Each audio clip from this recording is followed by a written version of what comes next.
Welcome to the latest episode of BAM! Weekly, that's Boris and Matt Weekly. We're your hosts. I'm Boris, and as always, I am joined by Matt. Oh, sure. How's everybody doing out there? We hope you're doing well. Boris, is not getting warmer here in Northern Ontario. Starting to think this winter might be settling in, buddy. Yeah, no, dude, it's here in the city. It's a little cooler than it was, but it's still nowhere near where it should be, in theory. But here we go. But you know where it is warm? Hot. Around BAM. Around Exactly. the BAM parks. We have so much going on. This has been one of the craziest weeks, one of the craziest episodes to plan for. In the world of sports, we have to talk about the NFL, Week 9. Wow. We're going to be chatting some NBA, some NHL. We're going to be chatting some soccer because it's time for the MLS playoffs. And more importantly, CONCACAF is back. World Cup qualifying is back. Can Canada continue this hot streak? We're going to talk about that. And then when we jump into wrestling, we're going to be talking some ROH, some New Japan Power Struggle, and for the main event, we're going to be talking about the Wrestling Observer Newsletter Hall of Fame ballot. Yes, sir. I am going to submit my official, unofficial ballot to the Wrestling Observer Newsletter. We're going to put out my picks, and we're going to have some fun discussing that. Lots to get to, buddy, today. So we can't waste too much time off the hop. But how you feeling this morning, friend? Dude, I'm feeling okay. Man, so it's funny. I haven't talked about this like on any of these shows or even to too many people. I think I mentioned to you a couple times how lately my right shoulder has just been killing. Just absolutely killing. I don't know what I did.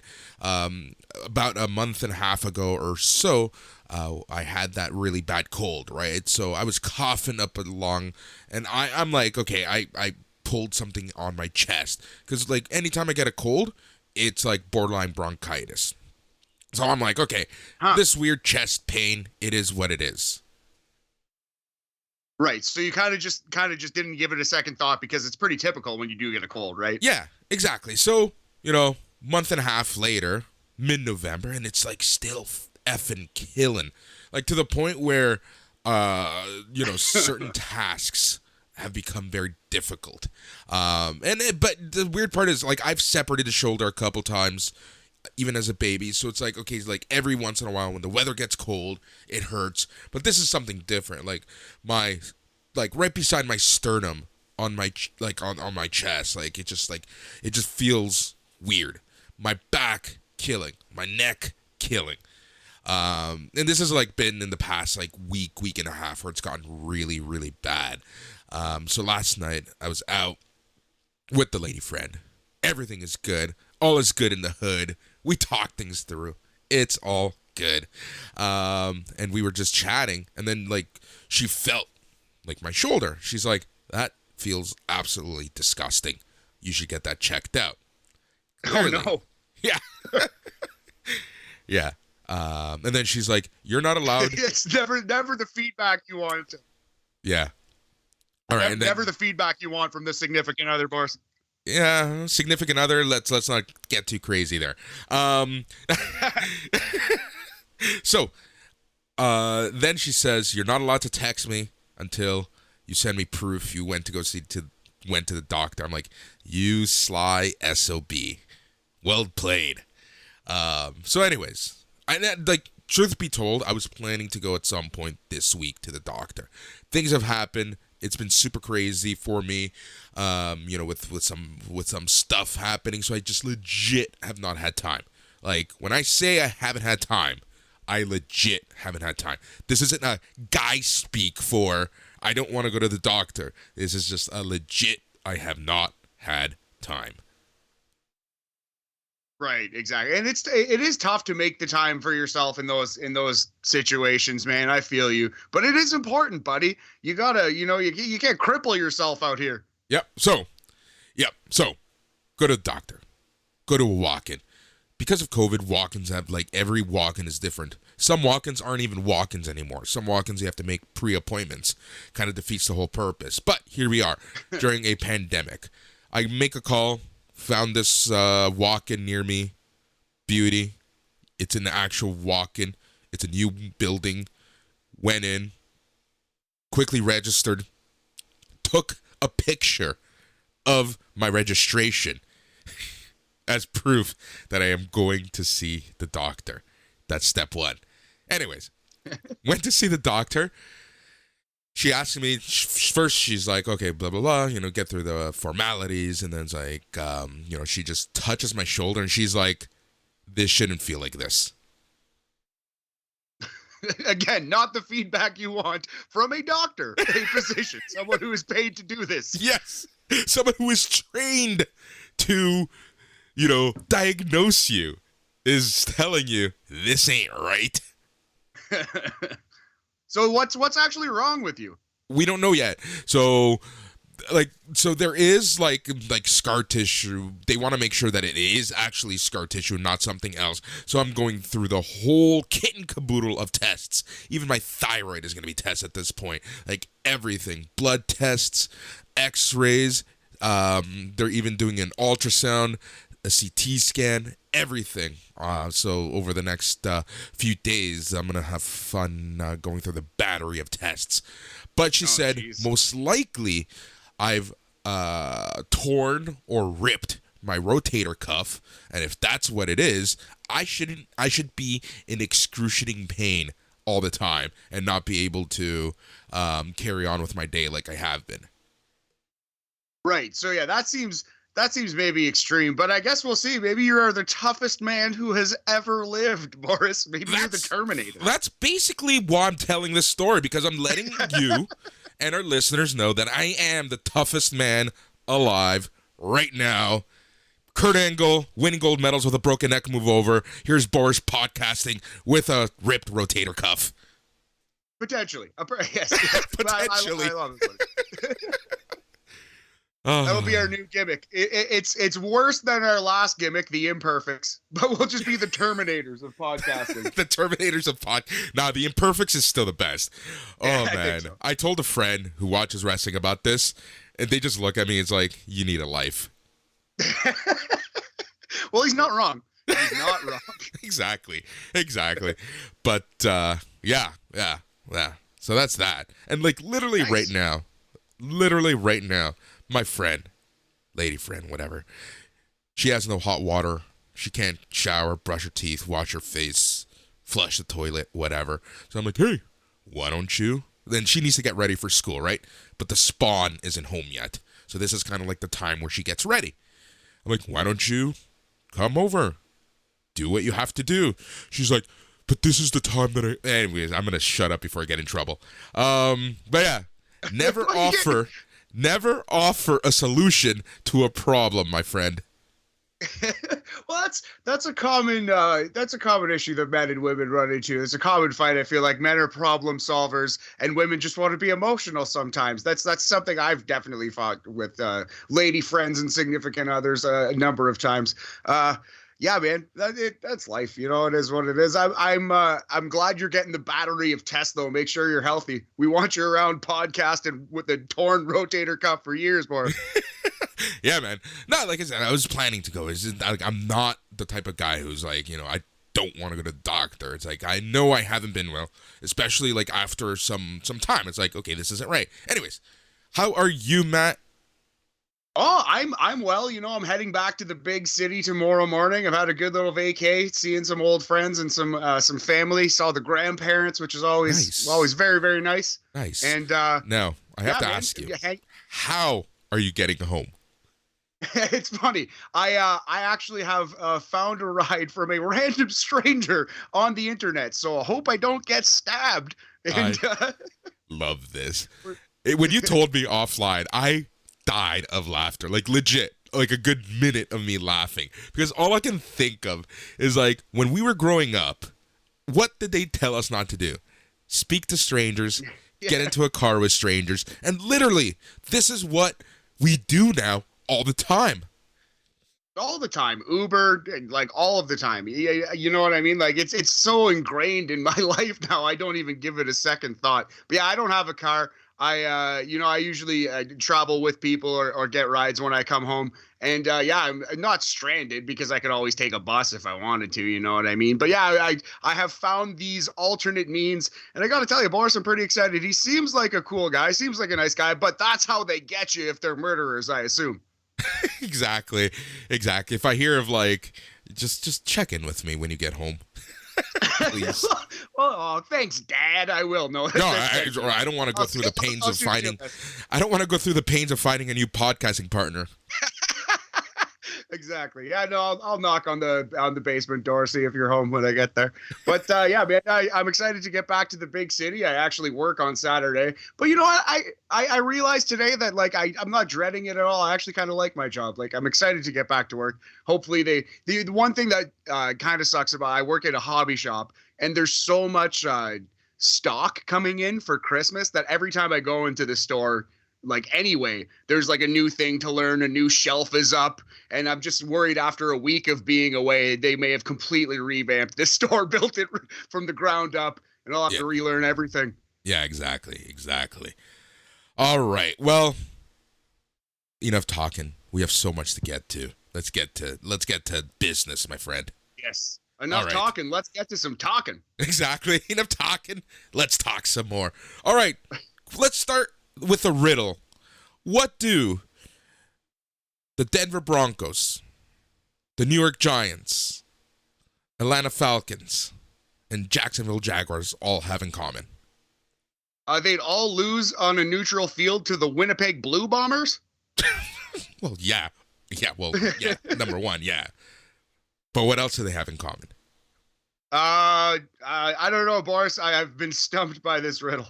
They all won in Week 9 against much, on paper, better opponents. So let's run through this. Crazy Week 9. Like, absolutely insane Week 9. The Broncos beat Dumb Boys 30-16. This out of all of them, this is the one that surprises me the least because the Broncos looked good, they started good, and then they just fell apart. But Dumb Boys have been looking absolutely amazing this year. I hate to say that. It pains me. It makes me throw up to say that, but it's true. It is. You can't hate on him. Although the last couple of weeks have been down. Boris, I read a fun stat. Since the Hank Scorpio Simpsons episode aired, where Homer made it known that his dream was to own the Dallas Cowboys, but instead was gifted the Denver Broncos. Since that aired on television, Broncos 7-0 over the Cowboys. Really? Oh my God. Yes, with Homer Simpson as their owner, they have never lost to the Cowboys. Amazing. Absolutely amazing. Absolutely amazing. All right. Then the Giants of New York beat the Raiders of Las Vegas 23-16. That one kind of shocked me a bit. Yeah, the Giants are just, they're not very good. You never want to rely on them to win a game. Although the Raiders are, I kind of feel like they're in disarray a little bit. Yep. Obviously, they lost their head coach, and it's not like he was a super popular binding force, but that doesn't help, Boris. It doesn't help to lose your head coach in the middle of the season. Of course not. It never does. It never does at all. And then I think the biggest shock for me was, Jacksonville All Eliters beating the Buffalo Bills 9-6. Yes, the Josh Allen Bowl. Clearly, Jacksonville has won. Josh Allen, Buffalo quarterback, must now change his name to Allen Josh. Those are the rules. It's in the NFL Constitution. Yep. It was just crazy. Dude, the Dolphins won. They beat the Texans, but they won nonetheless. The Browns beat the Bengals 41-16. 41-16. I feel like that was a big message. Like OBJ just quit on this team. We're going to show that guy that he's wrong. We're going to show that guy that we're a real football team and we're here to stay. And I think the Browns, look around the AFC, man. The Browns are as good as anyone in the AFC. Yep. Hey, remember a few weeks ago, and I wish I got the audio for this when we were saying, are the Panthers for real? Well, they're not. No, sir, they are not. Although they just re-signed Cam Newton this morning, buddy. I love it. I absolutely love the fact that Cam Newton's back. Yeah, Cam Newton is back, and this week, I forget who the Panthers play, but 2 weeks from now, when he'll probably actually be able to start, they're playing Washington and Riverboat Ron Rivera. So it could be the revenge match right off the hop for Cam. You know who's playing against the Panthers this week? The Cardinals. Oh, God, yeah. So they'll definitely sit him. Yeah, exactly. I will not play him at all against that team. All right, so Week 9, absolutely crazy. The Chargers beat the Eagles. The Chiefs beat the Packers. Yeah, Aaron Rodgers popped off. He just went completely insane. His good pal Joe Rogan. Yeah, that's something. That's been. You knew Week 9 was gonna be insane when that kicked off the week. The entire Aaron Rodgers COVID vaccine drama. Man, and so Alex Trebek is a Sudbury boy, possibly our greatest export, way better than fucking Nickel. I thought it was Matthew Ederer. I have a long way to go to be even close to the great Trebek. Because it's surely not my ex from Sudbury. No, that's probably not her. I think it's Trebek 1, me 2, Nickel 3. That's my power rankings. Anyway, it's just funny. The great Alex Trebek is gone. God rest his soul. And we can't find a Jeopardy host who's fucking sane. We got Mayim Balik, Blossom, anti-vaxxer. Aaron Rodgers, anti-vaxxer. There was that guy who decided that he was going to make himself host, and he was just a complete prick. Why can't we find a Jeopardy host? I actually do like Mayim Balik. She's not a hardcore anti-vaxxer, but she is kind of I don't believe in vaccines. I believe in holistic medicine sort of thing. Anyway, yeah. I'm not here to talk about who's anti-vax and not, but I just think it's funny. Why is every Jeopardy host fucking insane? Yeah, exactly. It's crazy to think of, to see that. But yeah, that drama, I don't want to get into it. It is what it is. But it's just kind of it's interesting to see how the NFL handles this, because this is someone who's clearly going against protocol at this point, right?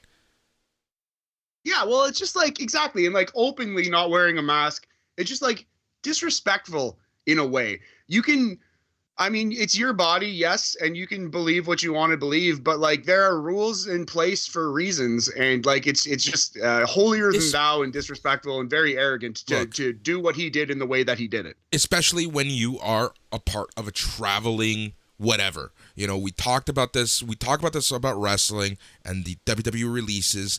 They travel all over the world. There are protocols in place.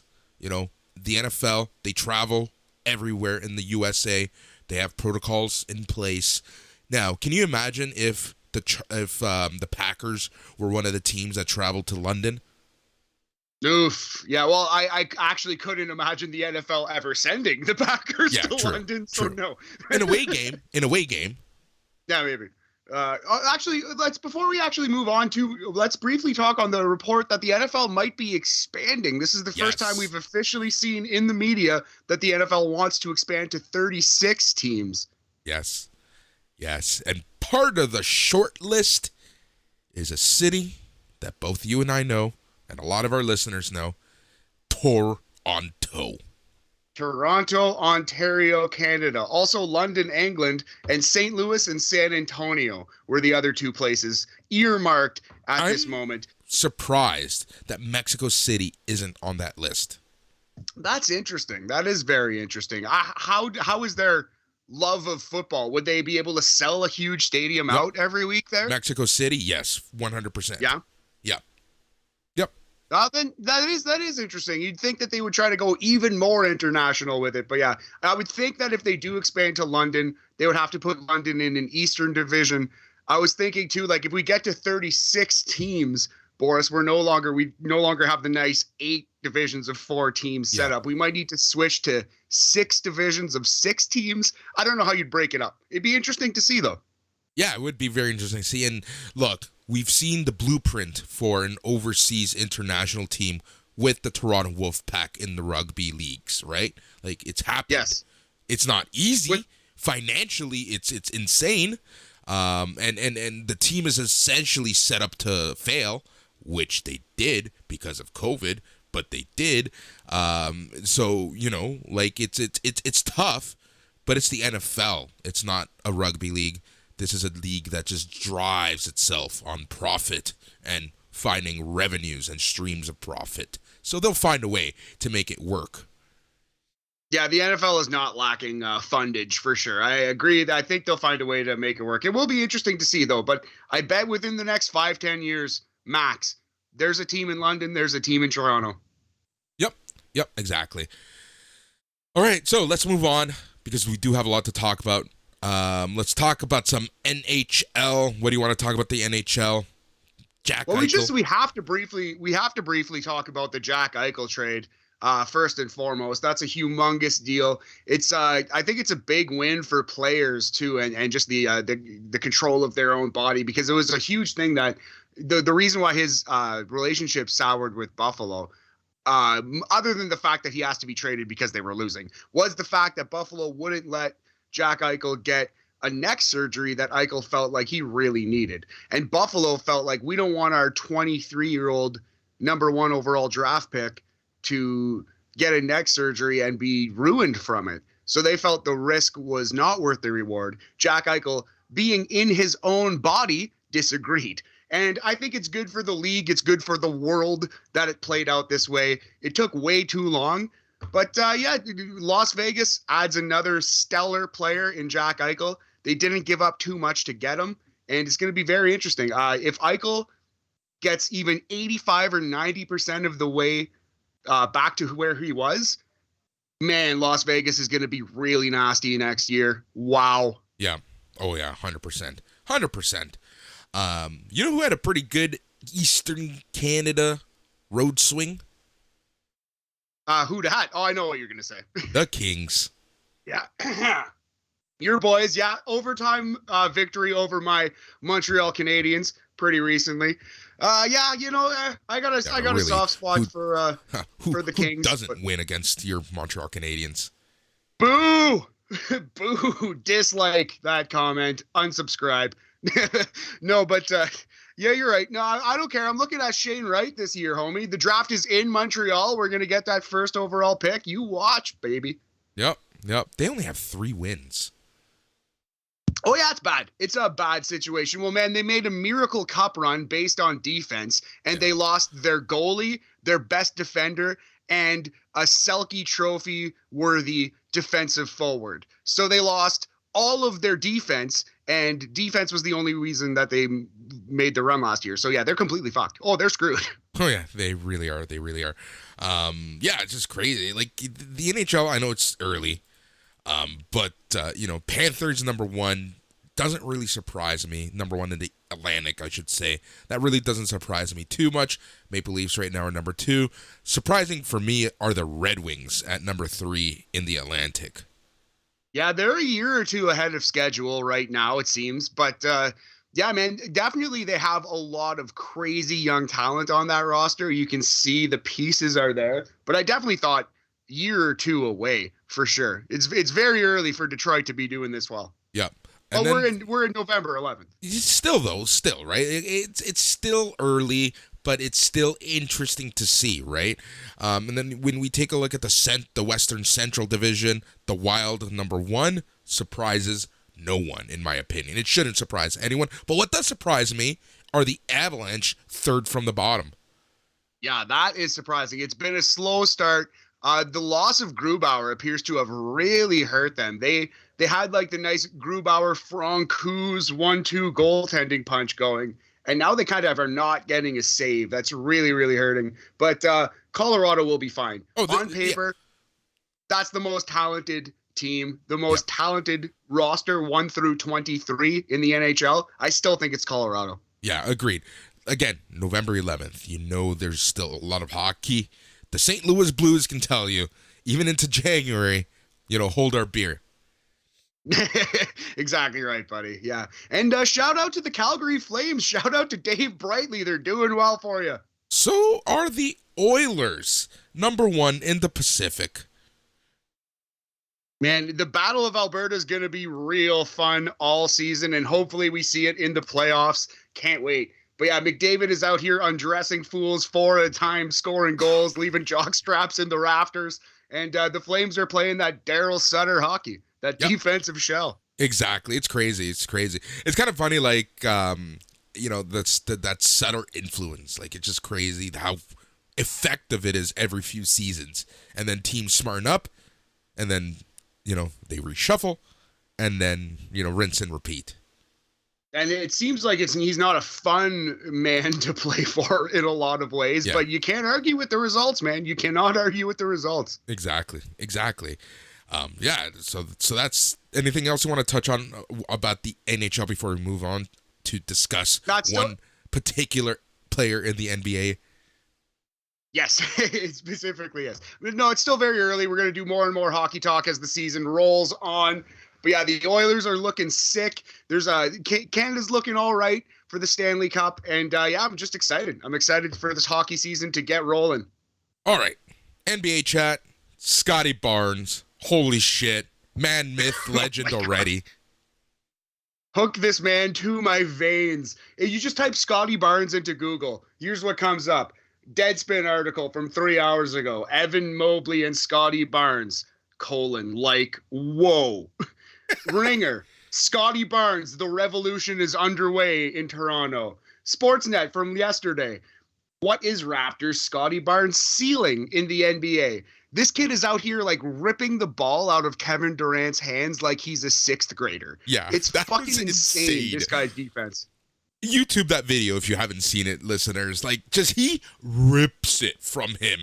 And then, if you watch this in slow motion, so he rips it from him, he looks down on him as he's on the floor, and then just jumps and dunks it.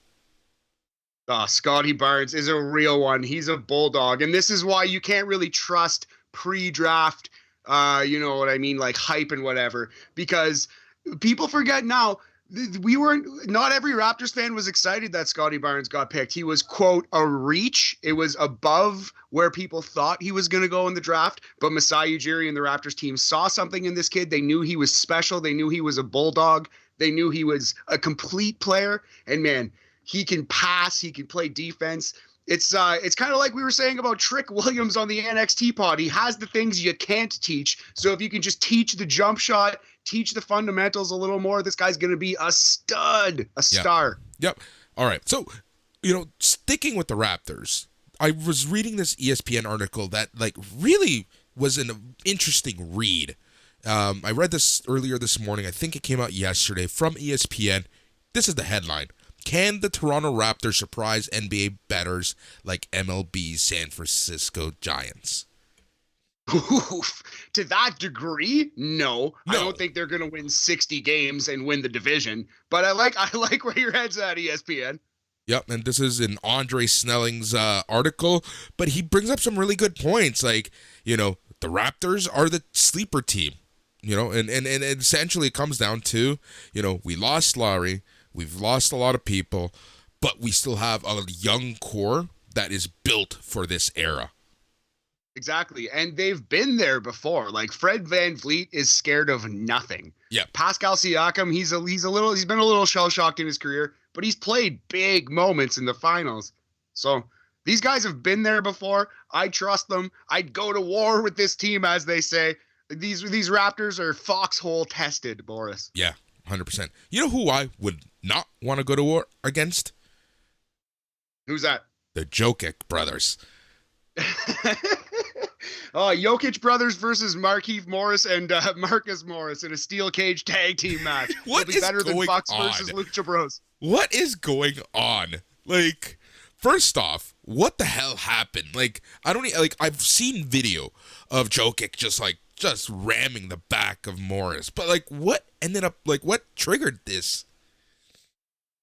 Well, I think Morris started it in pure Morris brother fashion, in pure Morai fashion. Boris, he's there. He's the 11th man. He's there to get under people's skin. It's a similar role to the enforcer in hockey that he's holding down right now.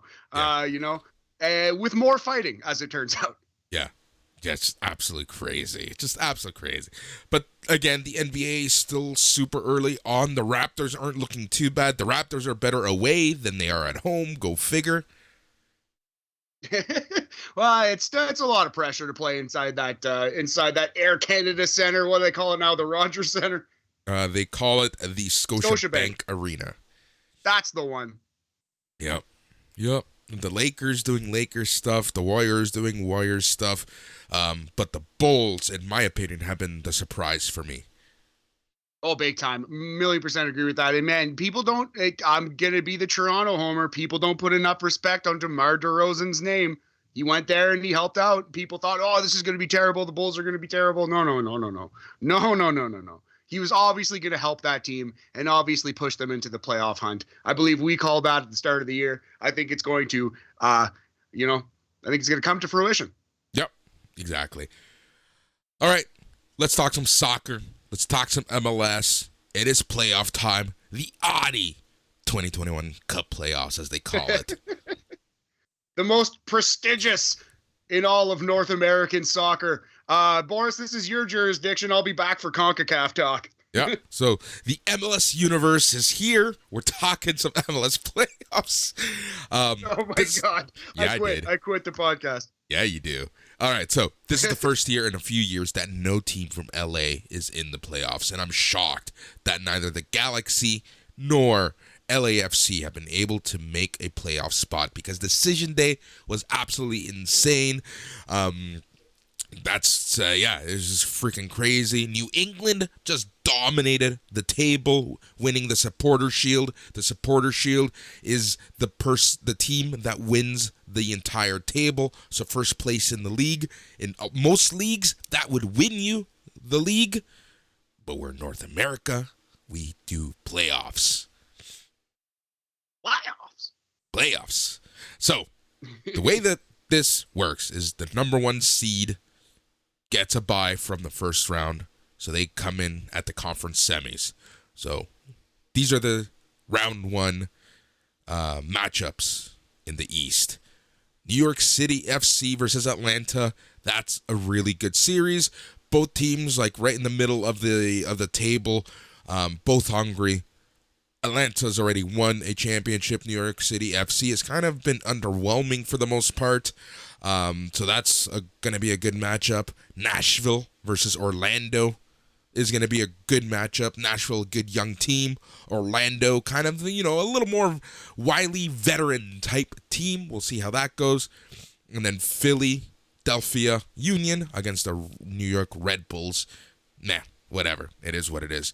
Now, and like I said, New England is waiting in the conference semis, and they're going to be facing the winner of the New York City FC Atlanta United series. Now, if we take a look at the West, Colorado won the West.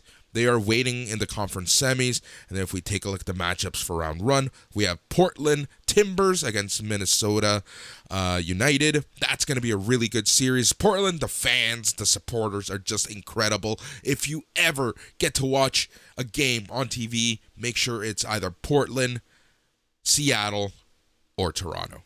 Then you have Kansas against Vancouver. Vancouver started the season horribly. They had a horrible start. They've been the St. Louis Blues of this MLS season, and they're looking really, really hot. Honestly, since they lost Alphonse Davies, they haven't been the same, but they've finally been able to find something in this team, and they are the 6th seed. And then you have Seattle and Real Salt Lake. Again, Seattle has been a franchise that in their 10, 11-year existence has never not made the playoffs. They've been dominant over the past 5, 6 years. Facing Toronto 3 out of 4 years. It's just been crazy in the finals, that is. So, but, then you see where Toronto is, non-existent in these here playoffs, but Seattle keeps dominating. So this is a team that can keep rebuilding and putting itself together. So yeah, the MLS playoffs, super, super cool. I just want to give a brief, just high-level look at things. Who do I think is going to win it all? I'm going to honestly have to say New England. They're just too good. New England, interesting. I like where your head's at there. I knowing pretty much next to nothing about it, I want to kind of see Seattle keep going. I have great respect for them. As you said, 3 out of 4 times we've seen Seattle in the finals. So it'd be nice to see them continue mucking and rucking. I think they kind of look like a little bit like the New York Yankees of the MLS right now, Boris. They're just always there. They're just always there, always around. All right, CONCACAF World Cup qualifiers continue tomorrow. We have Canada versus Costa Rica. We have USA versus Mexico, which is going to be a huge matchup. Yes, yeah, that'll be a lot of fun. That is always a classic. USA and Mexico. It's in Mexico, I believe, right? USA, Mexico, I believe it is in Mexico. Yes, it is in TQL Stadium, and TQL Stadium is it's in the U.S., in Cincinnati. So John Moxley's going to be at that game, maybe. Oh, my. Interesting. Yeah. So that's kind of cool. Yeah. USA, Mexico, you just never know what's going to happen in those games. But Canada continuing to do Canada things, facing Costa Rica at Commonwealth Stadium in Edmonton because it's November, because they're facing a team that has never seen under 25 degrees. It's going to be fun.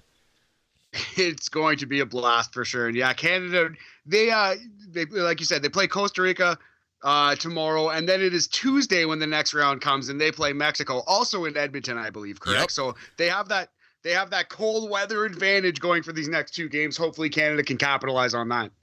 Yeah, it's funny. Like, people always say they have the cold weather advantage, and I guess they overall do. But remember, our players they don't live in the Arctic anymore.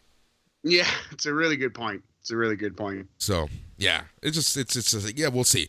Again, kind of giving everyone the high level overview. We're gonna get into more details next week when we update everyone on the table and see where Canada sits after 3 full rounds.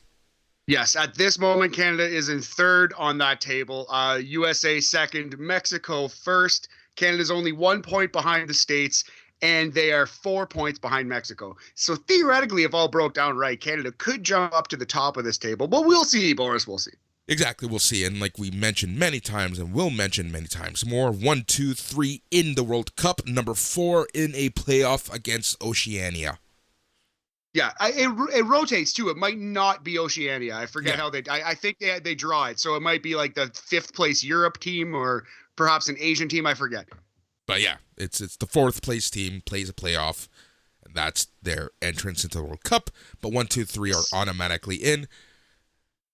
Interesting times. Yeah, absolutely, man. Canada's, like we said it numerous times, but this is the best Canada has looked at soccer in my entire life. This is the best national team they've ever had, certainly in my lifetime. By far. But for sure. Yeah, by far. It's been absolutely crazy, but it's been good. It's been fun. Matthew, I think it's time to move on to wrestling. Let's do it, buddy. All right, so we're going to start by giving everyone our regular ROH TV report. You can find my report every week on slamwrestling.net. Well, every week, at least for the next 6 weeks or so. But that's neither here nor there. ROH here right now. Actually, this Sunday, they have a special card on Honor Club, which I will be covering. We will be talking about. It's one of their kind of like mid-season specials. So that's going to be cool. But this past week on ROH TV, it was a fun week because it was ROH Championship Edition. 2 championship matches. We had, the first match was for the Pure Wrestling Championship. We had Josh, the Technical Beast Woods, your champion, versus LSG. This match was a shit ton of fun. Man, these guys are good. These guys are super, super good. But I got to say, LSG, he did well. But this was Josh Wood's first the title defense, and he pretty much dominated and got a decisive victory over LSG. It was really, really, really good. He did a Beast Slam, which is basically like an over-the-head German suplex, and then he locked in a Gorilla Lock, and that made LSG tap. Nice. So that's really good. Josh Woods needed to be put over strong. Number 1 overall draft pick, Josh Woods. I'll Yep. have you know. So Yep. Boris, your pro Josh Woods agenda has been clear for some time. But hey, man, I like him too. Kid rules. He's definitely a star in the making in this rasslin business. Yep, exactly. And then I guess, it was a lot of fun. I really enjoyed this match. You should go out and watch it. But again, I'm a sucker for pure wrestling matches, for the pure division, as I am for the Heritage Cup. I just love those different styles of wrestling, the different presentation of professional wrestling that you can get on TV. Yeah, definitely. Anytime they can mix in a little sporting feel, a new rule set, any kinds of twists and turns on your basic wrestling match, it's much appreciated. Yep. So I'm going to have to give this match 3.5 handshakes out of 5. Nice, 70% on the BAM program. It's a solid B in Canada. Yep. A solid BAM. Nope, sorry. I have a landline, Boris. I don't know if you can hear it. No. Oh, yeah. There you go. Just heard it. Amazing. All right, so match number 2 and the main event of the night was your ROH World Heavyweight Champion Bandito going up against Alex Zane. Sure. For the World Championship of all of Ring of Honor? Yep. Alex Zane. Well, he did win that Battle Royal. That's what it was. Right? He did win the Battle Royal. So I guess because they are nearing the end of the road, they need to cross their T's, dot their I's, and this is one of them. Alex Zane had that title shot. I went into this match. Don't get into a Christian situation with a lingering intercontinental title shot just hanging out there like a big old matzo ball, Boris. Exactly. That's exactly what I was going to say, you son of a bitch. So no, okay. How many times have we talked about a match and how it takes away from the match when we know exactly who's going to win? It can take away from it. Yeah, it can. It's hard to.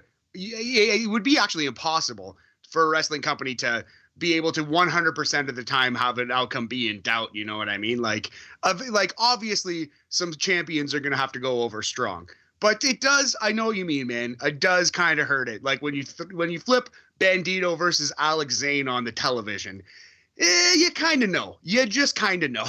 Yeah, exactly. Now, having said that, it did kind of hurt it a bit in the grand scheme of things, and you're going to see that reflected on my point system, but this was also a fun match. Is it a must-watch? No, but it was a fun match. And lo and behold, surprise, Bandito is still your champ.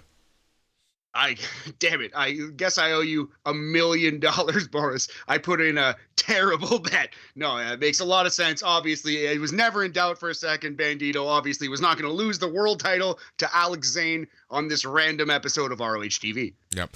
Now, what was cool was they seems to be setting up the Final Battle main event, which seems to be the main event of ROH, and that's going to be Bandito and Jonathan Gresham, because after the match, Bandito helps Zane up. Bandito leaves the ring, title held over his head, and he points to Jonathan Gresham, who was at the announce table. I like that. I like that a lot. It seemed like Jonathan Gresham was going to get a long ROH world title run at some point, so I think it's smart to put the title on him in the final show of this era and let him be the traveling champion. Yeah, I was going to ask you about that. Is this going to be like a WCW situation where it's going to be a feel-good, happy ending for ROH and some of these titles? I think so, but they've said, right, that ROH is going to continue as like a pure, true indie. That seems to be where they're heading. The messaging in their statement about them releasing everyone and kind of retooling hinted at that. If I was a betting man, I would put my money on that. They're going to turn into a true traveling indie federation, like a GCW, like a Pro Wrestling Guerrilla. That's what I see ROH becoming. And to be honest, they'll be just fine in the grand scheme of things. That's how they started. It's going to be harder to have long-term stories, long-term bookings, long-term, programs, because you don't know what your roster is going to be show to show. But I think Yep. they'll be just fine. Yeah, I agree 1,000,000,000% with you there. But I do think like someone's got to wear the belt. They're Yeah. going to have a champion, and I think Jonathan Gresham is a perfect choice to be that man. Yeah, exactly. Yeah, so yeah, we'll see what happens. I'm still sad about the future of ROH. Like, since 2018, they blew it. They blew it big time. They had it in their hands. You don't know exactly what type of conversations they had with the Bucks and Cody and Hangman Page and Omega. We don't know exactly how things are going. We don't know how dead set on the Elite and company joining Tony Khan to create AEW, but ROH had it all at one point. They really did. And it is sad to see kind of on their perspective how it ended up. But if they were never going to attempt, never even going to even want to try to do what AEW did, fuck them. You know what I mean? Exactly. I'm glad it worked out the way it did. But that's the thing right there, right? Like, we don't know what mindset Sinclair was in, right? Like, this is the issue when a massive company owns a wrestling company, right? Like, this is going to be the issue when NBC ultimately owns WWE, when Comcast ultimately owns WWE. Yeah, it could be, man. It could be. Although WWE is such a humongous name compared to Ring of Honor. It will be a little different, but I know what you're like. It still has its issues. It's going to be more in the WCW realm, right? Yeah. So we'll see exactly what happens there. Anyways, let's move on. Matt, I think I'm going to turn the table to you as we talk New Japan Pro Wrestling Power Struggle, and then our Juan Hoff. Yes. Actually, we might even be able to squeeze in a little AEW talk depending on how quickly this goes. But yeah, I just wanted to talk about the top 4 matches on New Japan Power Struggle, November 6th, 2021. I thought all 4 of the final 4 matches were great. 2 of them will probably be showing up on our top 121 of 2021 list in December. So quickly, I think everyone should check out these top 4 matches if you got some time. It's New Japan continuing to deliver in the ring. So the 6th match overall on the card, the first that I wanted to talk about, was Desperado defeating Robbie Eagles for the IWGP Junior title. This match went 18 minutes, 20 seconds. Great wrestling match. Robbie Eagles, Boris, he's high on the list of most improved. Oh, 100%. This match was great. This is a lot of fun. This is a match that I got to say on paper I really was not looking forward to, but as it was happening, I was really glad that I didn't go on a pee break or something. Yeah, I was looking forward to this one more than the next, I got to be honest. But I really enjoyed this, and the win kind of caught me off guard. I thought Robbie Eagles was going to keep this title, but Desperado wins the title from Robbie Eagles. Despy, your new champion. I thought it was great. We go as high as 4 roaring lions out of 5 for this one. 80% king of pro wrestling percentage. Next up, we had Kenta defeating Hiroshi Tanahashi for the IWGP United States title. This is so Kenta can come over to AEW, can wrestle CM Punk, can wrestle Jon Moxley, can wrestle Bryan Danielson. You knew that this was coming. This one wasn't in doubt to me for a second. I really expected this, but it was another great wrestling match. 23 minutes, Kenta versus Hiroshi Tanahashi. How could you go wrong? Yeah, exactly. This match was fine. Right? Like, this match was exactly what it was supposed to be. Kenta is an interesting case of age, and I don't know. There's just something about Kenta. I can't put my finger on it. I don't find him as entertaining as he was even in WWE, but for sure Noah, right? Like, it's just like there's just something about him that how good his matches are really depend on his opponent. I can see that. He's not the same guy. He's definitely super banged up. He's been through the ringer, emotionally, mentally, physically. You know what I mean? He's a different guy than he was as the young lion in Noah, and then eventually the world champion in Noah. Yeah. But yeah, man, he's still. I think he's still very talented. But it's like you said, he kind of wrestles to the level of his opponent. Thankfully, he was in there with Tanahashi. Yeah, exactly. It just again, Tanahashi MVP continues to just bang bang out these amazing matches. Like, and he's not old, but he's also not a spring chicken anymore. No, what is he? 41, 42? Yeah, something like that. Is? Yeah. Yeah, so yeah, he's pretty, yeah, and he's got some miles, 42 with some miles on that body. But yeah, he's still in there. He's a star, man. Still having great matches. Incredible wrestler. So these next two matches, these are the ones that will probably appear on our year-end list. These matches were both great. So we're going to start with Okada defeating Tama Tonga in Tama Tonga's best ever match, 25 minutes and 13 seconds. Okada retains the G1 briefcase. What did you think about this one, buddy? I enjoyed this match. Now, we keep throwing names in terms of most improved. Tama Tonga needs to be talked about on that list. Yeah, that's a great call. I didn't even think of that, but you're completely right, man. Yeah, his G1 was really, really strong. His promo work is getting pretty good every time he does get a microphone. And yeah, man, he's had his best career match with Okada in the G1, and then he topped it with Okada again right here. So yeah, you can definitely see the improvement. I wonder, and we've said this on the podcast before, but I wonder if they're not gearing Tama Tonga and Tangaloa up for a move stateside for a year here. Yeah, exactly. All right, next up we had, I'm not ranking this any lower, I can tell you, than top 10, top 15 of the entire year. I thought this match was incredible. It was a war, it was violent, it was smooth like butter the whole time. Shingo Takagi defeats Zack Sabre Jr. in 30 minutes and 27 seconds to retain the IWGP World title. Go watch this wrestling match if you haven't. This is the best thing we're talking about on the podcast today. Oh, well, other than some Hall of Fame candidates. Yeah, but, man, this match was incredible. So, I give a lot of flack to New Japan Pro Wrestling about their booking. And, they have this reputation of it being like the NBA, where all you need to do is watch the last 2 minutes of a match, right? Like it's everything really else well is, it's like that's really what it is. 8 out of 10 times, I would say, they follow that formula. Number 1. Number 2, Shingo gets a bad reputation. I don't know. I don't understand why people aren't buying him as champ. I don't understand what it is, but a lot of people I know just don't like him as champ. Don't see him. Don't buy him. Put him in the ring with Zack Sabre Jr. is why he is our champion right now. This match, at the end of the day, was 30 minutes of high-octane energy, fun, entertainment. I was thoroughly sports entertained with this entire match, bell to bell. It was so good. They told a great story.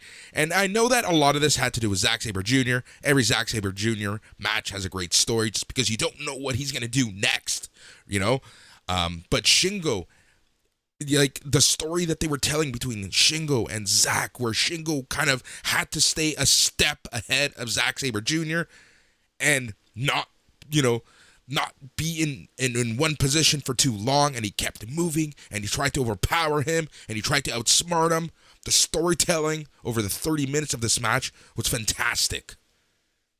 Yeah, well put, buddy. Yeah, exactly right, man. And it's just, these guys are artists. They're so good. They're 2 of the top 5, 10 best wrestlers in the world easily, and they have great chemistry. So not only are they both supremely talented, but they make beautiful music together, right? So anytime these guys wrestle, I'm absolutely there for it. I will stop what I'm doing to watch this pairing. It's magic. I'm telling you.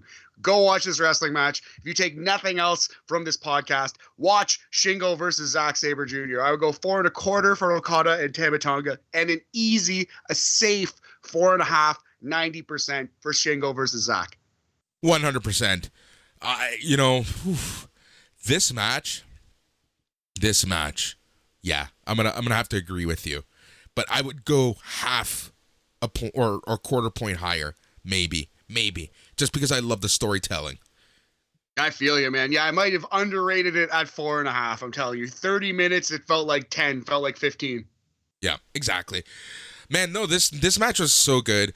I gotta say, I love the G1 in the fall because typically, I know we've talked about this before, but I want to reiterate this point.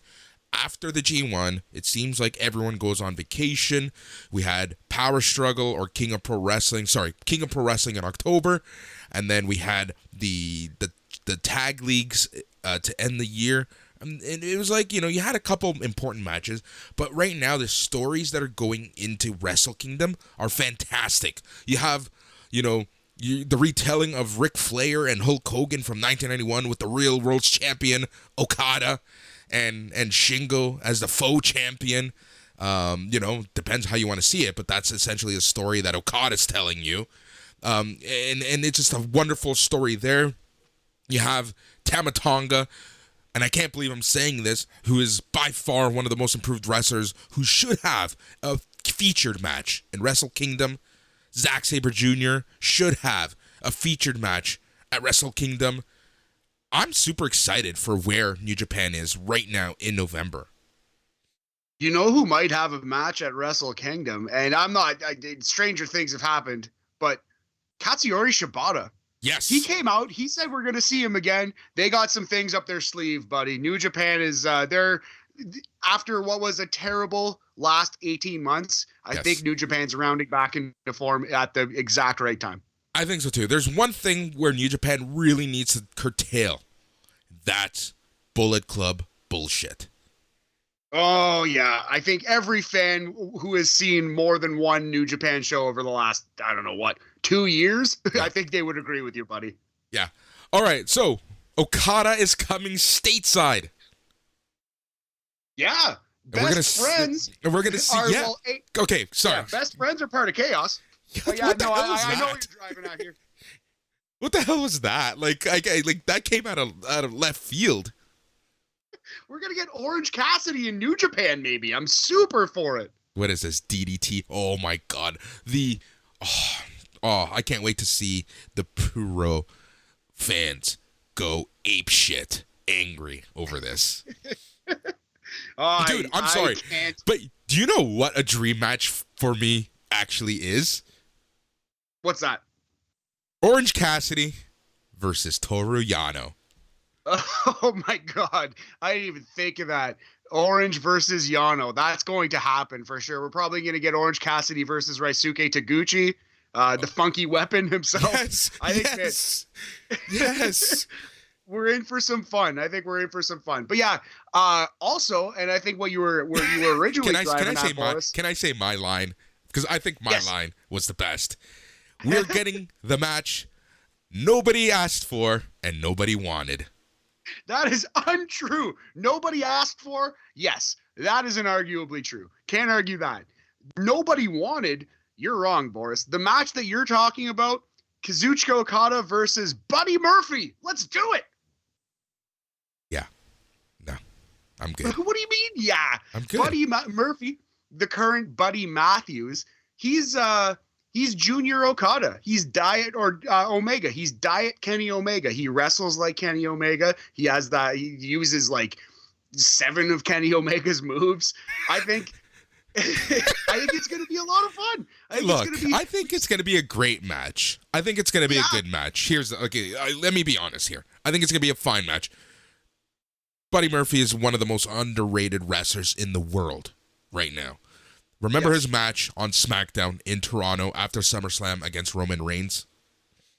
Yeah, I do, and that was awesome, man. Buddy Murphy is so good. He's had great matches with Malachi Black. He's had great matches with half of the cruiserweights when they were employed.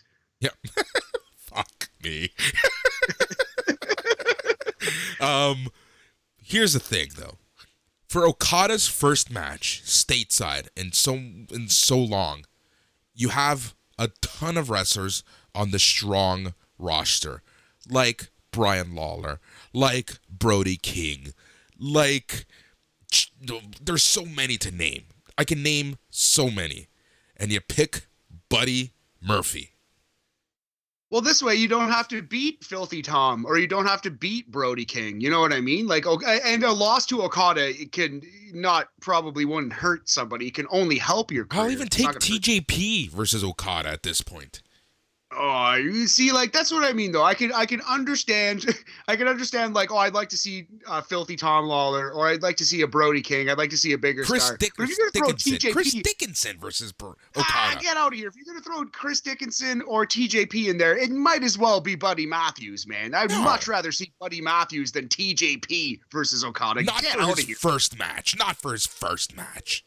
Yeah, of course, big time, absolutely. I know our listeners are 1,000% behind you on this one, but this is the hill I'm going to die on. Fair enough. Well, I will take all the listener support and win the court of public opinion on this one. But hey, let us know. Do you think that if you think that Murphy versus Okada is a terrible match, do you think would you rather see him against a different opponent? Do you agree with Boris? Bitter Boris once again on the bitter bus. Bitter. You know what the sad part is? You're not the first person to call me that even this week. Oh, that's terrible. That's fine though, buddy. You've been through a lot. Mackenzie Mitchell, etc. No, just kidding. You son of a bitch. Let's get off that subject. I was past that. That was a podcast ago. Just trudging up old wounds. Okay, we're not gonna do a full preview of AEW Full Gear, but I do want to ask you, do they... So, hold on. Would someone say this is a half gear preview? All right, I quit. We definitely need to sort out our affairs. Who's getting the microphones in the divorce? Anyway, yeah, I got you there. You did get me. I'm discombobulated. But no, do you think they're putting the belt on Hangman Page? Do you think that they would screw the fans over, quote unquote? Here's the thing. I feel like Hangman Page is on such a hot streak. It would be a very WWE move, and I don't use this comparison too often. But Matthew, would this be equivalent to Lex Luger, SummerSlam 93, and him not getting the belt at his hottest moment in history? Could you imagine Hangman wins by countout? They drop confetti. I'd laugh so hard. They should not do that, but that would be the funniest thing I've ever seen. What I'm trying to get at is Hangman Page going into the birth of AEW as one of the hottest people in the company, and you know Jericho won because he needed to win. It made sense for Jericho to be the first champion. Hangman Page stayed hot. Then he went into the tag team with Kenny. Hot-ish, but started cooling off. You know, then unfortunately, you know, he started this thing with the Dark Order, when the Dark Order was seen as a purely mid-card group. And that hurt him. And say what you want, it hurt him at the end of the day. Then he left for a little bit. Now he's back, and once again, the hottest act in professional wrestling. So, like, this is the thing with the Hangman Page Dark Order thing, in my opinion. When you're removed from the story, when you're just, like, thinking about where they have gotten and where they are now, very good storytelling. But actually having to watch Evil Uno cut promos week after week after week, actually having to watch the Dark Order segments with him around, it hurt him. It made him look like a goofball idiot. It made him look weak and worse. Yeah. The Dark Order Association, long-term, was a benefit, but each step of the week was short-term loss. Like, you know, every time you had to see him on television beside those goofball idiots, it hurt him. So, yeah. But at the end of the day, it was necessary storytelling, and it got us here. So I wouldn't change it, but I'm glad that part is kind of over now. Yeah, exactly. It kind of culminated at the Halloween episode, and now you know what Kenny and Hangman did last night on Dynamite was beautiful, fantastic, well done. Yeah, contract signings always go sideways, but if you're gonna go sideways, that's how you do it. You know, and you know what I appreciated the most out of that segment? What's that? Serious Kenny. Yes, yeah, that real was the least I've hated Kenny Omega. Like, not a goofball, this is your world champion? This is your world champion, you know? Yeah, I definitely thought it was the best Kenny Omega promo I've ever heard in my entire life by a wide margin. It was the least I disliked him on a promo. I love the Don Callis little twist in there. Yeah. There was an extremely strong episode of Dynamite last night. The Lio Rush tag team match was so good, like mind-blowingly amazing offense from Dante Martin and Lio Rush in that match. Yeah, so I literally was watching Dynamite right before we recorded. And I gotta say that as a standalone episode, it was great, but it wasn't the best go-home episode that you could ask for. Having said that, it was great. It was still good. But there's, AEW right now is in this weird place where I have expectations. And if they don't meet those expectations in terms of quality, and I don't like judging them that way. But with WWE, the bar is so low, that for them to surpass that low bar really doesn't take much. When I am entertained by NXT 2.0, you know the WWE bar is extremely low. I'm literally right there with you, buddy. Sadly, I understand your pain. I feel you loud and clear. Going back to the original question, because, I hate when we bring something up and not get back to it. Will Hangman Page win? Yes, he will. Yes, he should. Yep, I agree. And I think that you might disagree about this next point, but I think it would only help the character and the company long term if they did this. Tell me if I'm wrong on this. Hangman Page beats Kenny Omega, loses the title in his first defense to Bryan Danielson in a match that probably, I want to say, by ref stoppage.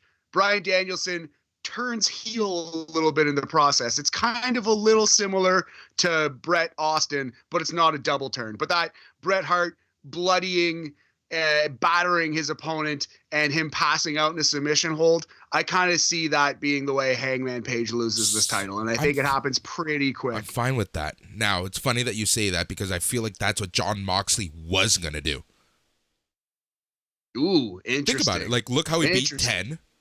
You know that they were setting up Orange Cassidy to be a bloodbath on Orange Cassidy and him just not give a shit.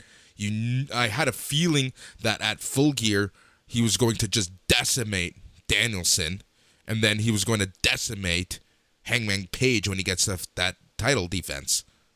That title shot, I should say. I only disagree about one thing. I think that they were going to try to have a 5-star match. Danielson Moxley, I think that would not have been a decimation. No. It wasn't going to be.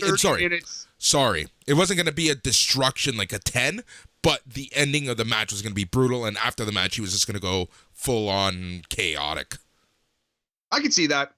For sure. But yeah, I think though the long-term story here is not going to be Hangman Page holds this title for 18 months. I think he's losing in his first or second defense. His first defense on pay-per-view, he will lose, and it will be to Bryan Danielson. He might defend it on Dynamite or Rampage, or like if they do a Clash of the Champions kind of thing, whatever they do. But his first pay-per-view world title defense will be a loss to Bryan Danielson. You heard it here first. Interesting. Very interesting.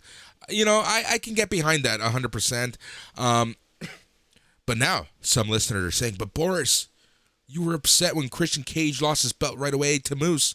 But remember what I said. They took that special moment and they turned it right over to Moose. The way the scenario that you're talking about, Matt, is at least giving it a little bit of time.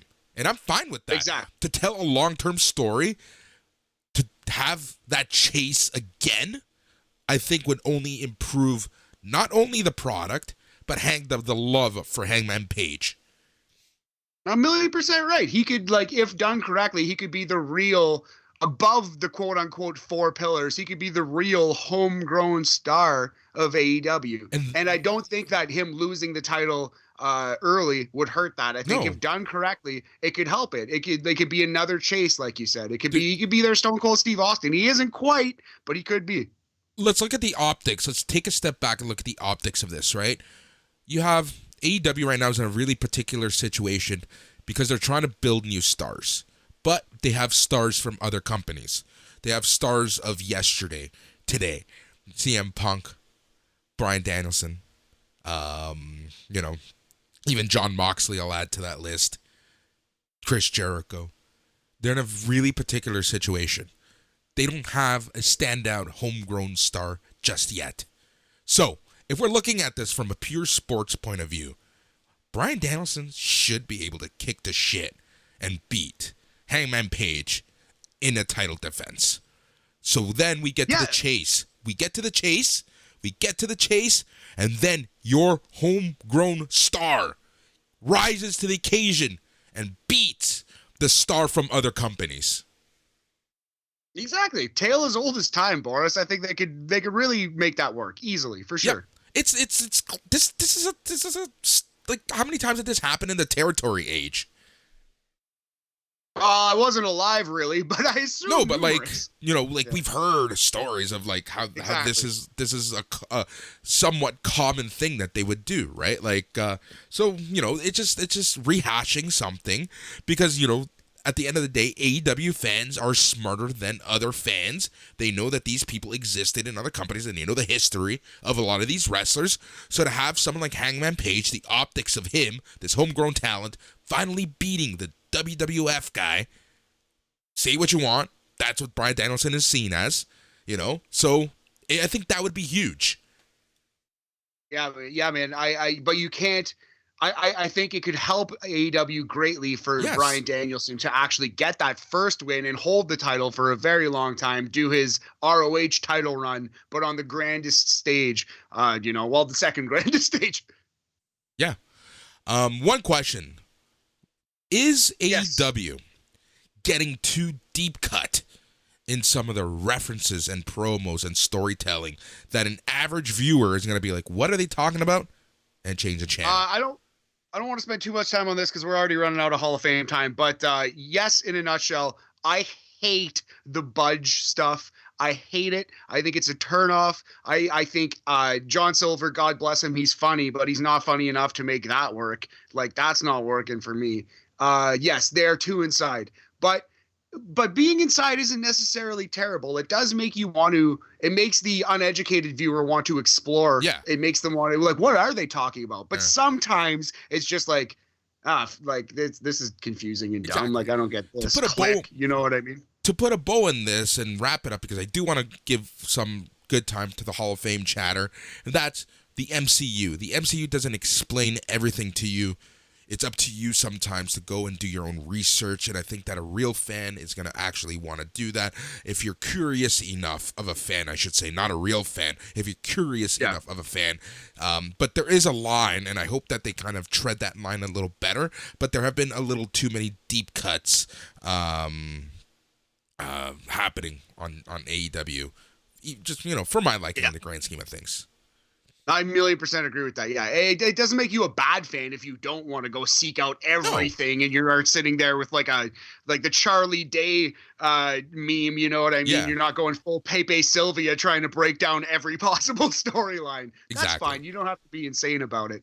But I think there's a certain degree rewards fans for like digging a little deeper. A certain degree of inside baseball is actually kind of fun. But they do it too much. Yep. All right. Let's move on. Wrestling Observer Newsletter Hall of Fame ballot. Matt, this is all yours, but I will contribute my thoughts, opinions, and whatnot. Yes, please do, Boris. Okay, so briefly how it works is there are a number of categories, and you vote in the categories that you are, quote-unquote, qualified for. Now, I don't have a ballot, although I would hope to maybe one day get one, especially if we can keep this podcast going as we would like to. Hopefully we can rise to the level where the great Dave Meltzer would maybe ask one or two of us. But yeah, man, I would be honored to have a WONHOF ballot one day. Anyway, so this is, I've put a lot of thought into this. So I am voting for the Japan and the USA Canada category.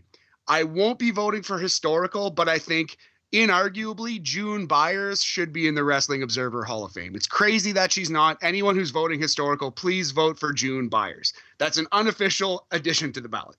So you get 10 wrestlers total of all the categories where you feel qualified to vote, and 5 non-wrestlers as well. So I'm going to go through my non-wrestler picks first, and then I'm going to go through my wrestler picks, and you just hop in whenever you want, big homie. Sounds good. All right, so non-wrestlers, I have 4 locks and one that I think we should litigate here on the podcast. So here are my 4 locks.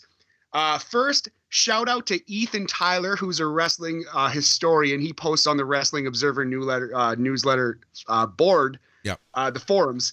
He's really made the case for manager Bobby Davis. He is the prototype to Bobby the Brain Heenan, to Jim Cornette. He is the first manager of the Stars, the manager of the world champion, right?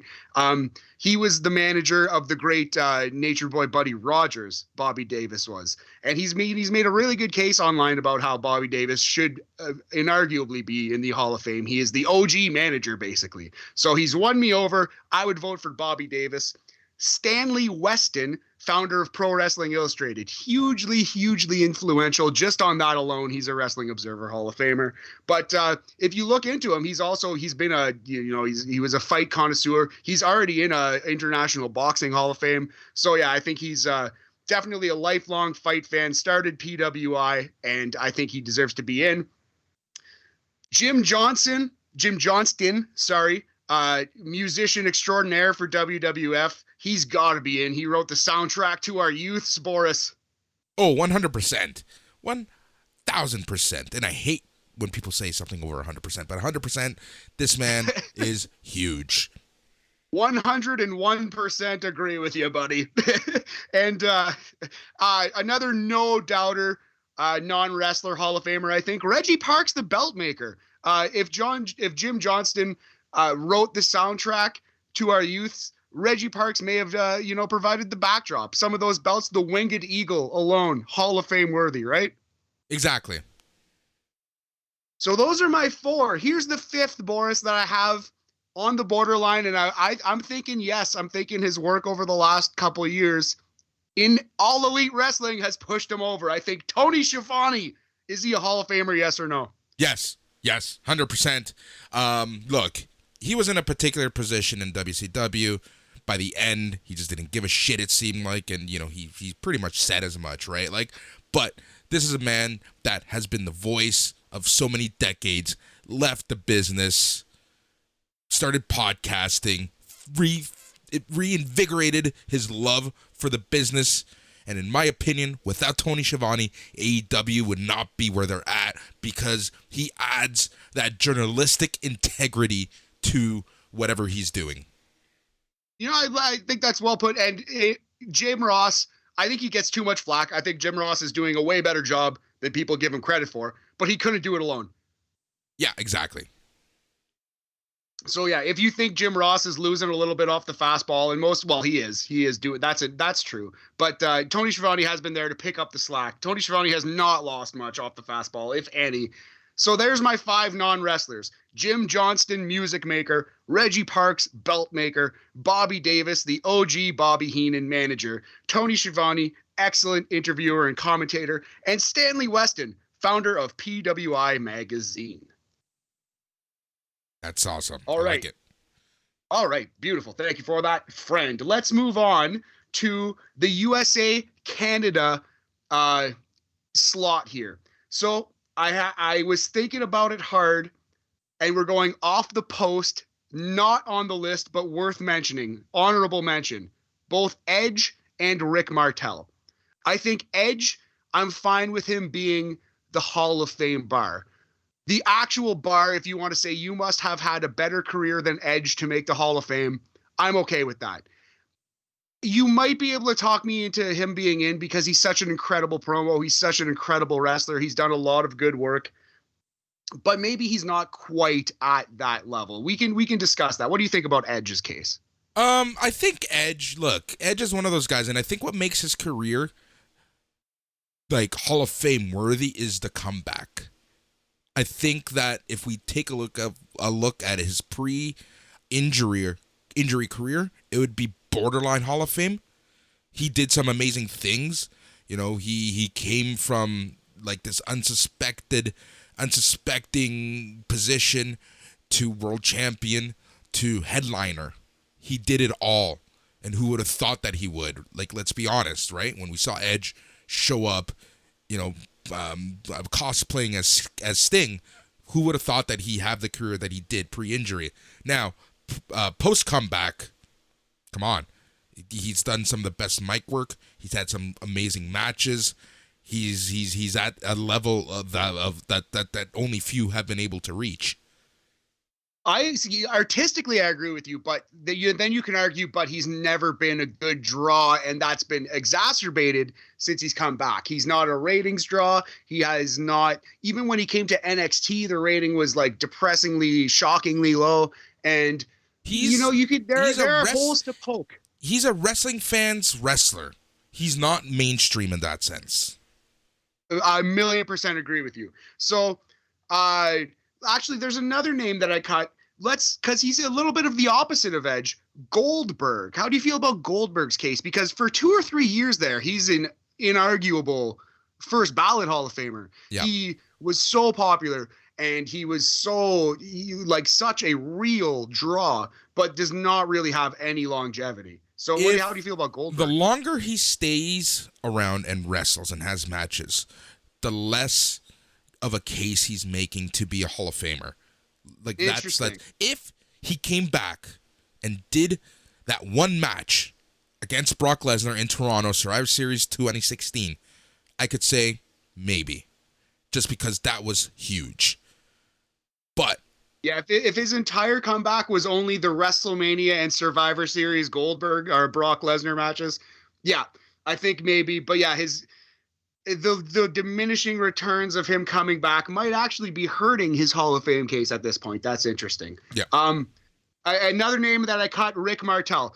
AWA babyface champion Rick Martel is fucking incredible. If you haven't seen enough of him, go out and watch him. It's kind of sad and kind of sucks that his most famous run was as like a mid-card goofball in WWE, because he's so far above and beyond that. But I think similar to Goldberg, just didn't have enough longevity at the top.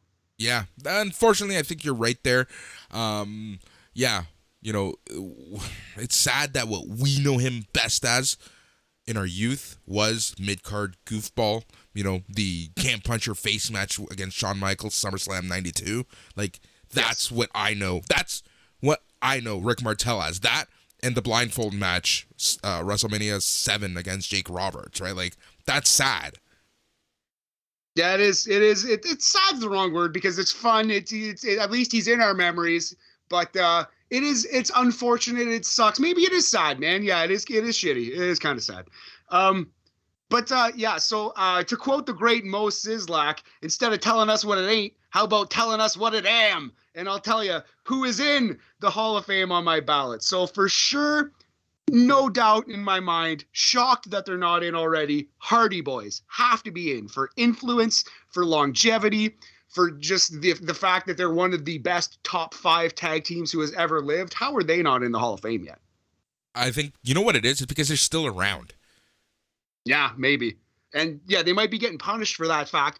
But to me, put the Hardy Boys in the Hall of Fame. They are a Hall of Fame tag team by absolutely any definition. People keep praising Chris Jericho for constantly being able to reinvent himself. And I know the Hardys haven't been able to full on reinvent themselves. At least Jeff. Matt has in many iterations of his characters, from V1 to the Broken to whatever he's doing now.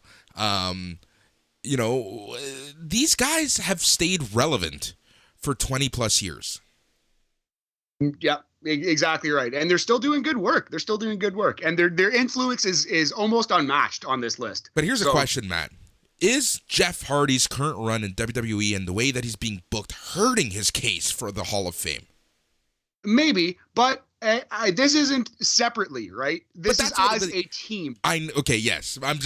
You're right. Okay, yes. So yeah, it's hurting his own case, but I would say as a tag team, the Hardy Boys have to be Pro Wrestling Hall of Famers. Have to be. Right. CM Punk is a pro wrestling Hall of Famer. If for nothing else than for the fact that he might be the best promo guy ever, or one of them. I realize the best ever is a huge thing to say, but like he's on the list with the Ric Flairs, the Mick Foleys, the Rocks, the Hulk Hogans, Steve Austins. He's on that list. Roddy Piper. He's on that list, Boris. So yep. CM Punk, based on that alone, I think is a Hall of Famer, but also he's had an incredible career, that long WWE title reign, back to AEW, that humongous pop, the cathartic grown men weeping in the audience. Like, this guy's a pro wrestling Hall of Famer. Dude, the ROH, the Summer of Punk in ROH, right? Like some he put ROH on the map. Absolutely. And he's a B-level crossover star, and I think that kind of thing matters. I really do think that kind of thing matters, like influence on culture and stuff. He writes comic books. I can't hate a guy who let me take that back, because a certain wrestler likes comic books. But you know what I mean. Like, you can't, like, this guy is just pop culture influence at the end of the day. Yeah, and respect of one's peers matters, man. So on that note, we want to talk about respect of one's peers. This might get me in the most trouble. People might disagree with this the most. Randy Orton's a fucking pro wrestling Hall of Famer. Randy Orton in the pro wrestling Hall of Fame. Everyone he's ever stepped in the ring with says this guy's the best wrestler they ever wrestled. He's got the accomplishments of a first ballot Hall of Famer, but obviously wrestling is fake. He's not really winning these titles, as Jim Cornette would say. But yeah, man, he's got the accomplishments. He's got the respect of his peers. He's got the longevity. Basically, if you're not voting for Randy Orton, you're saying, meh, I think he's boring, that's fine. That's your opinion. But obviously, I think you're dumb because I just made fun of you. Who am I going to believe? People in the ring who have wrestled against Randy Orton, or Billy Bob in Mom's basement? Exactly right. Or yeah, Tim365363333 on Twitter. You know what I mean? Yeah, exactly. So Randy Orton, Hall of Famer. And I agree. Here's one that I had on the board. I agree 100% with you on that one. Thanks, but all right. So here are two that I have on the borderline. I'm thinking one yes, one no, but you can tell me about this. So Steiner Brothers, the Breaker Brothers, Boris. With 2 Ks. Yes.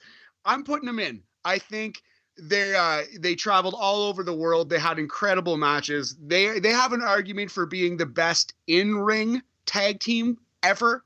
So I think their resume is such that they get in. But you could argue to me that they didn't do it long enough. Although, man, they were wrestling in WCW in 1989. They're wrestling in New Japan in 1996. Like, they did do it for a long time. But maybe it wasn't quite a long enough push for the Steiner brothers. But I think right now I'd put them in. What do you think? We were talking about longevity earlier. So that would be the only, like you mentioned, that would be the only strike against them. But in terms of quality, in terms of impact, in terms of everything that they've given to the business, in terms of how traveled they were, in terms of everything that you would consider into a Hall of Famer, I think they got it. The only thing I would question is their longevity.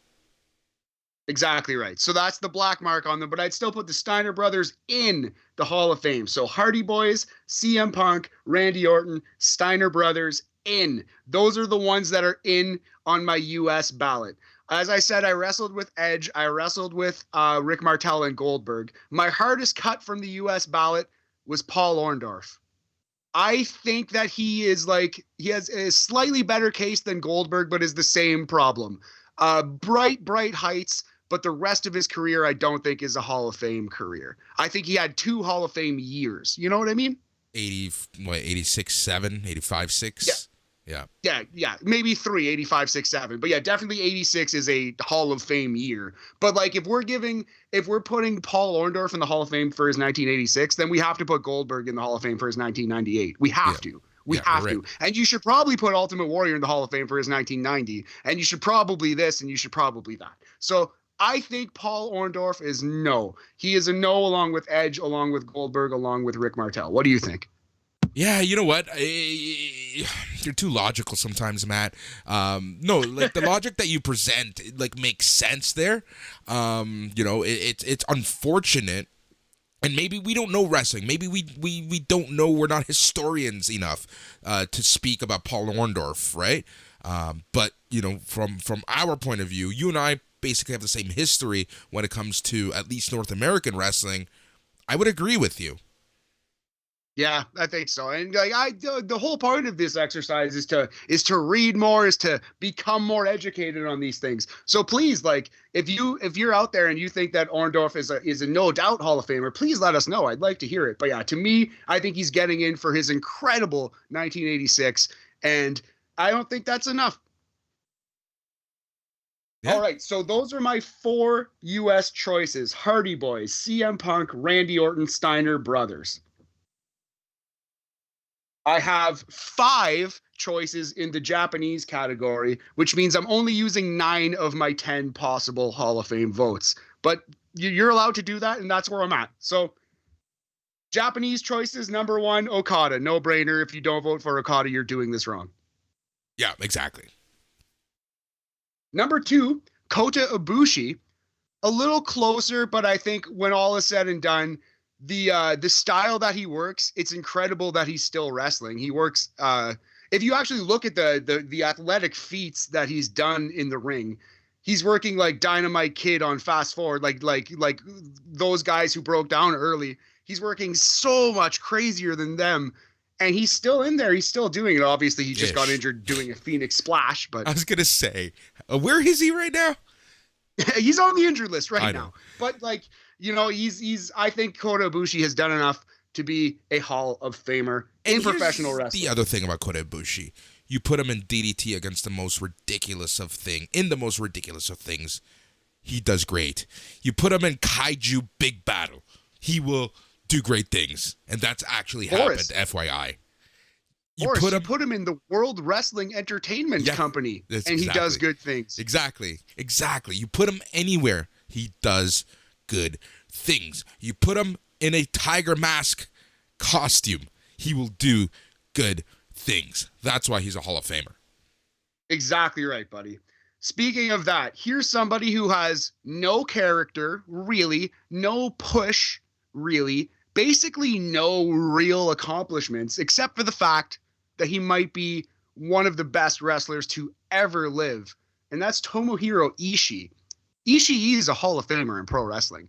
He's a Hall of Famer in pro wrestling because he's so goddamn good at pro wrestling.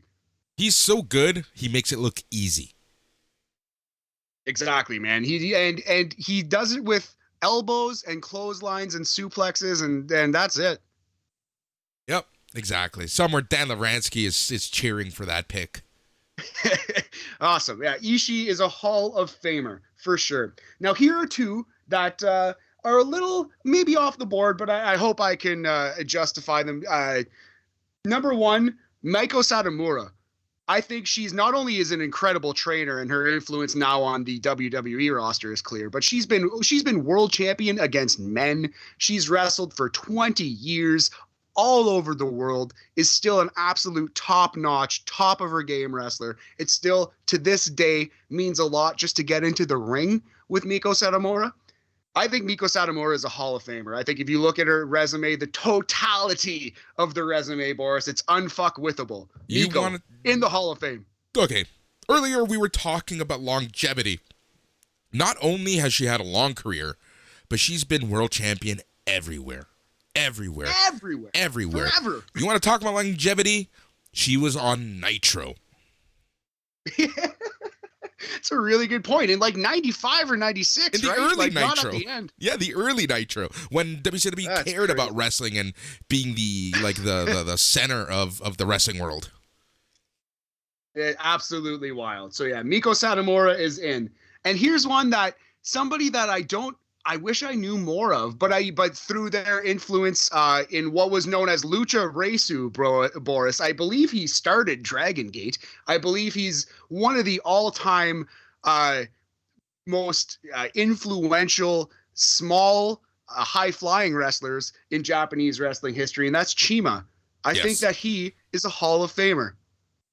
Yes. There was a time that he was known He was the Japanese Shawn Michaels for a hot second there in the 2000s. And then Shawn Michaels came back and became the American Shawn Michaels. Yep. All right, so that's where I'm leaving my Japanese ballot for the moment. Okada, Ibushi, Tomohiro Ishii, Chima, and Miko Satomura. Yep. To go with the Hardy Boys, CM Punk, Randy Orton, and the Steiner brothers. That is my Hall of Fame ballot this year, Boris. Yep, exactly. Chima's a great one. Actually, I saw him wrestle live once for Smash Wrestling.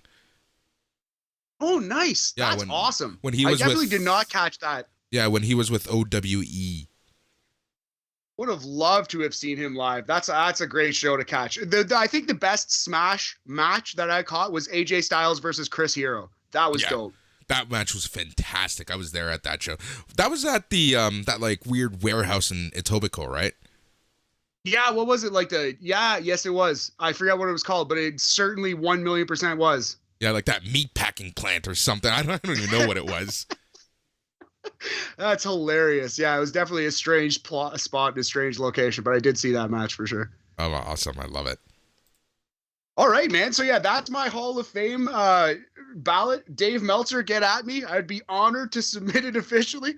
But yeah, I just hope that was a fun listen, and we'd like to hear from you if you want to give your thoughts in. I know Yorkie was gonna message me with a couple picks, but unfortunately he's under the weather. But yeah, we'd love to hear from you in the thread or on the Twitter or on the Instagram machine. Yep, exactly. Well, that wraps it up for another week here on BAM! Boris and Matt Entertainment. Stay tuned here on Sunday nights, main event, patron feed, because we have tons still to come. We're only halfway through the week, brothers and sisters. We have the Old Fucks All Elite Weekly coming to you later tonight, tomorrow morning. That's Thursday night or Friday morning. We have the Smack Daddies and the Old Fucks Rampage preview, as I like to call it, the Fuck Daddy Saturday. You're sticking with that nickname. I love it. Sticking with it while I can.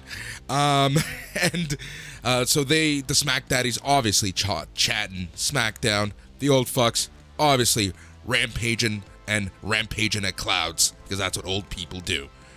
Also on Saturday, after Full Gear, we have the after party. That's going to be the Full Gear after party. Patrons are going to be getting the link in your patron inbox by Saturday-ish. And be sure to check out the show. Join us in the after party. Have some Great Lakes beer while we chat all things AEW. And remember, there's going to be a special announcement about the podcasts on Sunday night's main event.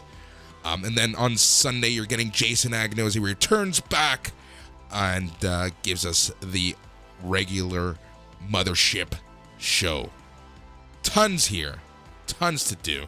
And if you're coming from the BAM! Sports and Entertainment feed, then be sure to go to SNME or patreon.com/SNME Radio. Sign up for the SNME Patron. One wrestling show a day straight to your inbox. Tons of fun. Tons of wrestling. Tons of extras. He's Matt. I'm Boris. This is BAM! Good night. Yeah, yeah, yeah.